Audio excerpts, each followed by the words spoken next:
Ngarang nahan dagi tagat paujaba geography video do yenga yam nuayan takpirakpa yam nuaijai thank you ngarang atu class ngasi class suba mung thagalage ko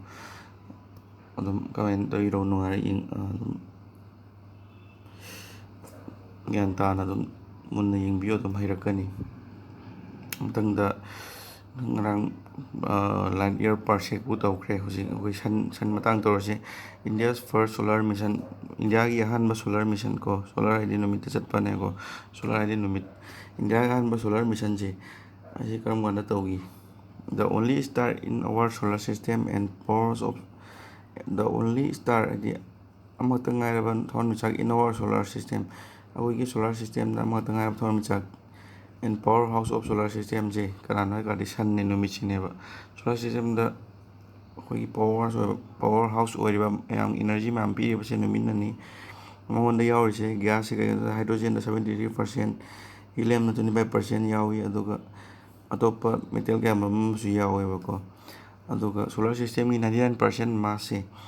99% chama da moram ban mass se kanana pumna tanda numit na pu bane ba ko numit na pu ba aduga kanam tang sing auge history adigi political science article gumba su thagat piro na haibado ai chungi na thagat pangam na bona jage adigi science ki jo thagal o haibado thagal lake sum tu jo thagal lake science ki lo thagal lakane yare matang da ko India gi ahan ba first solar mission ji kai go aditya L1 ne ba India numitian an thagat ki ba India gi mission no kari ne ko ba aditya L1 mission ko ba ISRO na thagat ki ba ne ba ISRO hai no Indian Space Research Organization ISRO ko sine silere matang da fare numiki hojiki sani matang da paramni yangase oi prithvi dagi chawai changse 109 chamang maban saruk chamapan heleba numinna hena ko aduga numiki mangal prithvi yorok pase matam kemna logai tadi minute nipan ga second kuthra mung loeba 8 minutes 30 seconds for light at a speed of 3 lakh kilometer amna laghum chalaga yo kilometer second amada haigada ko sorry second amada kilometer lakh ahum chatlaga tuk yang ba speed da kya minute kya mana lawri se 8 minutes 30 seconds prithvi lema yorobada kanana numit ki mangal sina ko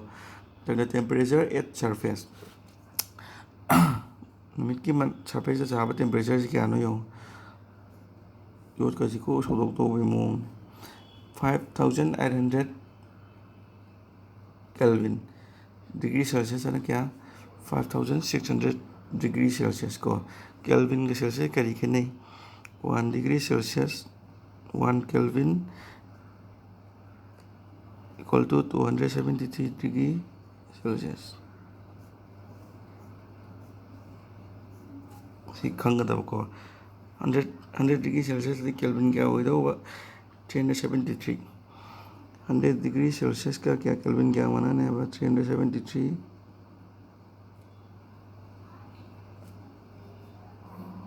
kelvin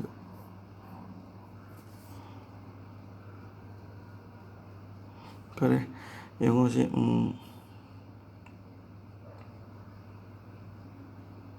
Kelvin daw ngedi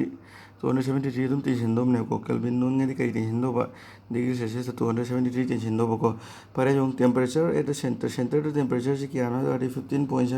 million Kelvin ne ko hari numi ki temperature se mai da kya sa hai 15.7 million Kelvin ko 15.7 million Kelvin million hai 0 taruk lama ara 0 taruk ni ko tang da outer layer numit ki outer layer mapan thang ba layer se kari ko ba corona ko numit ki mapan thang ba layer se kari ko ba corona khoina corona na gi do ni sangu yar corona ko numit ki mapan thang ba layer se corona ko wi leire side parmasana tak pa gini side to share ki do ni friend to ni next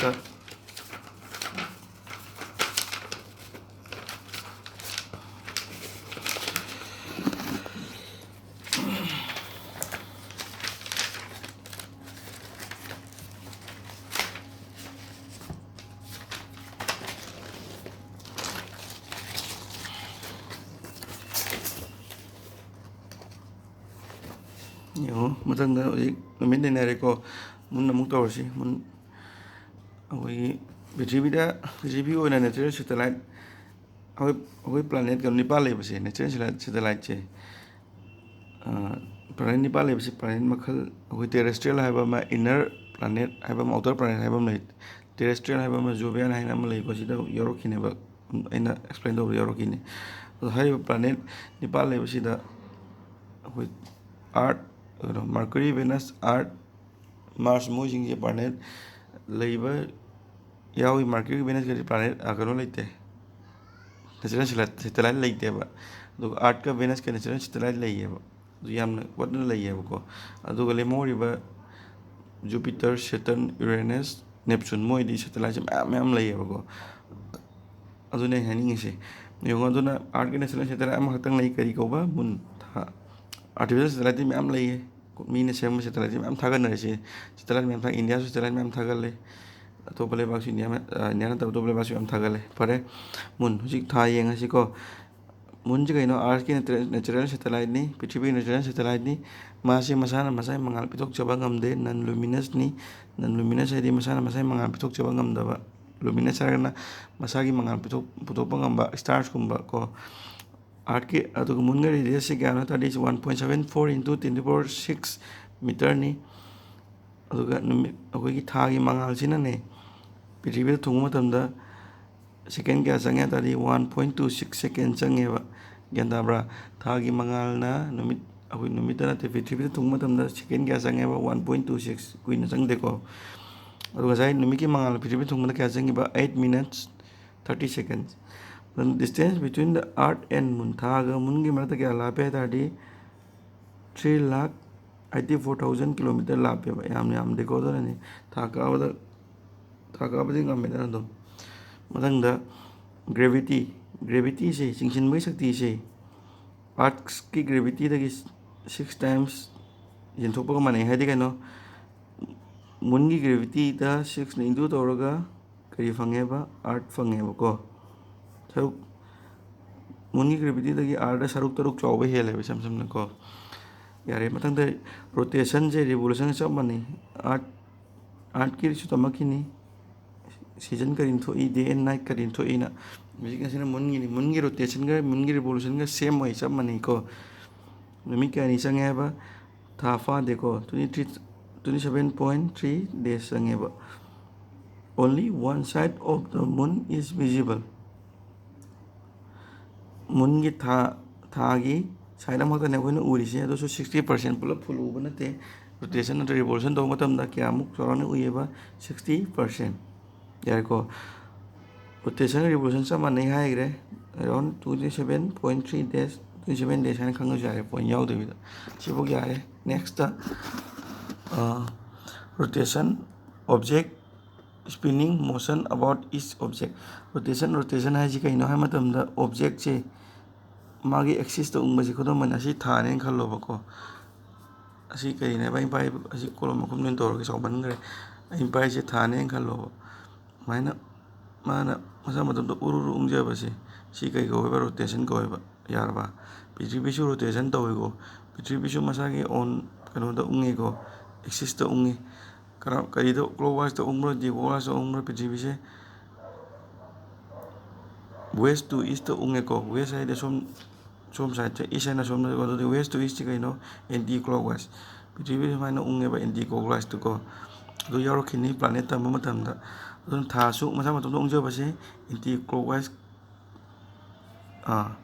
ꯃꯁꯥ ꯃꯇꯣꯝꯇ ꯎꯡꯖꯕꯁꯦ rotation ꯀꯧꯔꯦ ꯑꯗꯨ revolution ꯍꯥꯏꯅ ꯀꯩꯅꯣ ꯍꯥꯏ ꯇꯥꯔꯗꯤ ꯁꯤ ꯄ꯭ꯔꯤꯊꯤꯕꯤꯅꯤ ꯄ꯭ꯔꯤꯊꯤꯕꯤ ꯑꯀꯣꯏꯕꯗ ꯊꯥꯅ ꯎꯡꯉꯦ ꯍꯥꯏ ꯇꯥꯔꯗꯤ ꯁꯨꯃꯥꯏꯅ ꯂꯥꯛꯑꯒ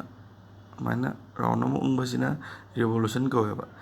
ꯔꯤꯚꯣꯂꯨꯁꯟ ꯀꯧꯏ ꯑꯩꯅ ꯇꯥꯏꯁꯤ ꯀꯩꯅꯣ ꯔꯣꯇꯦꯁꯟꯒ ꯔꯤꯚꯣꯂꯨꯁꯟ ꯈꯦꯠꯅꯕꯅꯤꯀꯣ ꯑꯗꯨꯃꯥꯏꯅ ꯔꯥꯎꯟ ꯑꯃ ꯎꯡꯕꯁꯤꯅ ꯀꯩ ꯀꯧꯋꯦꯕ ꯔꯤꯚꯣꯂꯨꯁꯟ ꯀꯧꯏ ꯑꯗꯨꯒ ꯃꯁꯥ ꯃꯇꯣꯝꯇ ꯑꯗꯨꯃꯥꯏꯅ ꯎꯔꯨ ꯎꯡꯉꯒ ꯂꯩꯖꯕꯁꯤꯅ ꯀꯩ ꯀꯧꯋꯦꯕ ꯔꯤꯚꯣꯂꯨꯁꯟ ꯅꯠꯇꯦꯀꯣ ꯁꯤꯅ ꯔꯣꯇꯦꯁꯟ ꯀꯣ ꯌꯥꯔꯦꯀꯣ ꯑꯗꯣ ꯌꯦꯡꯉꯣ ꯔꯤꯚꯣꯂꯨꯁꯟ ꯍꯥꯏꯗꯤ objects orbital motion around another object ꯑꯩ ꯍꯥꯏꯔꯦ ꯁꯤꯗ ꯄ꯭ꯔꯤꯊꯤꯕꯤ ꯂꯩꯔꯦ ꯑꯁꯤ ꯑꯀꯣꯏꯕꯗ ꯊꯥꯅ ꯃꯥꯏꯅ ꯎꯡꯕꯁꯤꯅ ꯔꯤꯚꯣꯂꯨꯁꯟ ꯀꯧꯏ rotation ꯍꯥꯏꯔꯒ ꯃꯁꯥ ꯃꯇꯣꯝꯇ ꯁꯨꯃꯥꯏꯅ ꯎꯪꯖꯕꯁꯦ ꯑꯁꯤꯅ ꯀꯩ ꯑꯣꯏꯕ rotation ꯌꯥꯔꯦꯀꯣ ꯃꯊꯪꯗ all planets rotates from west to east ꯇꯣ ꯁꯤ ꯌꯥꯎꯔꯦ ꯍꯧꯖꯤꯛ ꯍꯥꯏꯈꯤꯕꯗꯣ planet ꯈꯨꯗꯤꯡꯃꯛ westꯇꯒꯤ eastꯇ ꯎꯡꯉꯤ anti clockwise except ꯑꯅꯤ ꯈꯛꯇꯪꯗꯤ ꯎꯡꯗꯦ planet ꯅꯤꯄꯥꯟꯁꯤ ꯃꯅꯨꯡꯗ ꯀꯅꯥꯅꯣ ꯚꯦꯅꯁꯀ ꯎꯔꯥꯅꯁꯀ ꯚꯦꯅꯁꯀꯗꯤ clockwise ꯎꯡꯉꯦ ꯃꯣꯏꯗꯤ eastꯇꯒꯤ westꯇ ꯎꯡꯉꯦꯕ exceptionꯅꯦꯀꯣ ꯁꯤ ꯈꯪꯖꯤꯟꯒꯗꯕꯅꯤ ꯁꯤꯅ ꯌꯥꯝ ꯇꯣꯏꯅ ꯍꯪꯉꯤꯁꯤ ꯎꯔꯥꯅꯁ ꯑꯃꯁꯨꯡ ꯚꯦꯅꯁ UV ꯍꯥꯏꯅ ꯅꯤꯡꯁꯤꯡꯉꯣ ꯆꯟꯗ꯭ꯔꯌꯥꯟ 3 ꯁꯤ ꯀꯩꯅꯣ ꯃꯇꯝꯗꯤ ꯏꯟꯗꯤꯌꯥꯒꯤ ꯍꯟꯗꯛꯇ ꯊꯥꯒꯠꯈꯤꯕ ꯃꯃꯤꯡ ꯆꯠꯈꯤꯕꯗꯨꯅꯦꯀꯣ ꯊꯥꯗ ꯊꯥꯒꯠꯈꯤꯕꯗꯣ ꯃꯥꯏ ꯂꯦꯟꯗꯔꯁꯤ ꯀꯩ ꯀꯧꯋꯦꯕ ꯕꯤꯀ꯭ꯔꯝ ꯀꯧꯋꯦꯕꯀꯣ ꯕꯤꯀ꯭ꯔꯝ ꯔꯣꯕꯔꯅ ꯄ꯭ꯔꯒ꯭ꯌꯥꯟ ꯀꯧꯏ ꯁꯤ ꯈꯪꯖꯤꯜꯂꯣꯀꯣ ꯑꯍꯨꯝꯁꯤ ꯃꯔꯨ ꯑꯣꯏꯀꯣ ꯂꯦꯟꯗꯔꯅ ꯕꯤꯀ꯭ꯔꯝ ꯔꯣꯕꯔꯅ ꯄ꯭ꯔꯒ꯭ꯌꯥꯟ ꯑꯗꯨꯒ ꯄꯣꯏꯟꯠꯅ ꯁꯛꯇꯤ ꯄꯣꯏꯟꯠ ꯀꯧꯋꯦꯕꯀꯣ ꯁꯛꯇꯤ ꯄꯣꯏꯟꯠ ꯌꯥꯔꯦꯀꯣ ꯁꯤꯕꯨꯛ ꯇꯧꯔꯁꯤ ꯚꯤꯗꯤꯑꯣ ꯅꯦꯛꯁ ꯚꯤꯗꯤꯑꯣꯗ ꯑꯃꯨꯛ ꯊꯥꯒꯠꯂꯛꯑꯒꯦ ꯁ꯭ꯇꯣꯔꯦꯖ ꯌꯥꯎꯗ꯭ꯔꯦ